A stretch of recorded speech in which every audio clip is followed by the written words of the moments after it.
Цената на славењето со оружје и невниманието уште еднаш ја платија најмладите. 2-годишно дете се бори за живот на клинички. Со повреди на главата завршило по новогодишната ноќ. Постои сомнеш дека се работи за прострелна рана. Настанот е пријавен во ПСГ Зибаба, но засега нема детали како се случила повредата. Неофицијално 2-годишното дете било со своите родители. Дете со непознати лични податоци од 2 години е примено на интензивна нега со проектил во главата од огнестрелно оружје. Немаме податоци за случката што се случило. Исто така е во животна опасност. Случајот за 2-годишното детенце го потврди и министерот за внатрешни работи Панче Тошковски, кој појасни дека се работи за метален фрагмент, но истрагата допрва треба да утврди како точно дошло до ранувањето. Со повреди од огнено оружје на клинички во Скопје е донесен и маж од Битола кој се само повредил. Метален фрагмент кој што со сигурност во овој момент не можеме да детално го специфицираме, но веднаш што имаме информација ќе биде споделена во јавноста. Има повеќе теории на случаи за тоа како е повредено детенцето.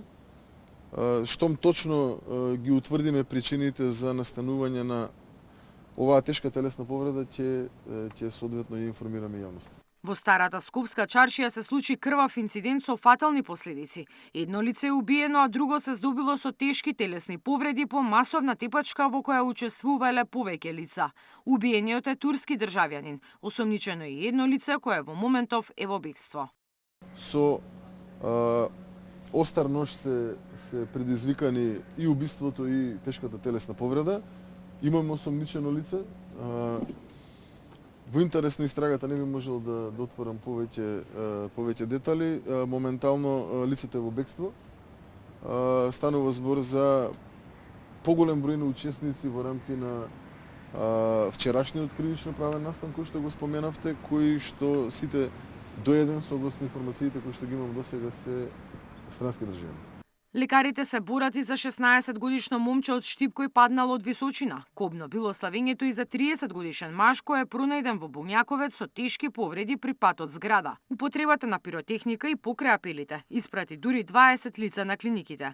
Меѓу нив се и 2 деца на возраст од 12 и 13 години, кои завршија во операциона сала на детската хирургија. Насилството се прелеа и по улиците. Според лекарите, главен причинител за сите инциденти е алкохолот. Имаме политравматизирани тројца пациенти донесени со пат од висина, пациент 30 годишен од непознати причини.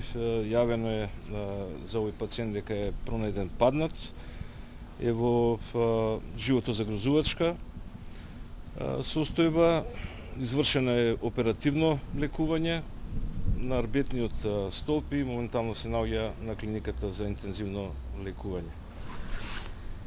На неврохирургија е примен 16 годишен пациент од Штип, исто така при пат од висина.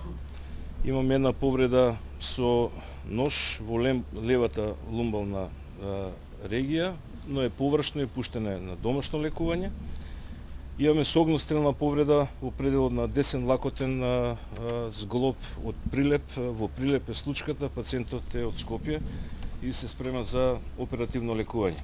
И оно што најмногу обрнувавме внимание за пиротехничките средства, имаме 8 пациенти, од кои што 20 пациенти се примени кај нас на пластична хирургија. Еден е со посериозни повреди во предел на подколеницата со скршеница кој што е задржан за оперативно лекување.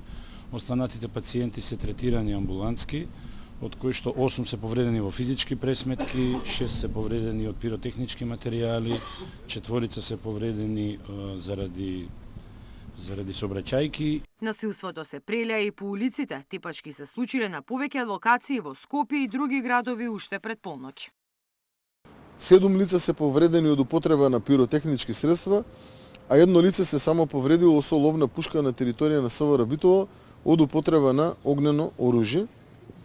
Во периодот помеѓу 2 часот и 5 часот са бајле, односно за целокупниот период во текот на вчерашниот ден, регистрирани се 31 кривично дело. На новогодишната ноќ се случили 23 сообраќајни несреќи, од кои 2 со потешки телесни повреди. Се водат постапки и за 49 лица, од кои во најголем дел за недозволена трговија со дрога. Мирјана Давидовска, Сител телевизија.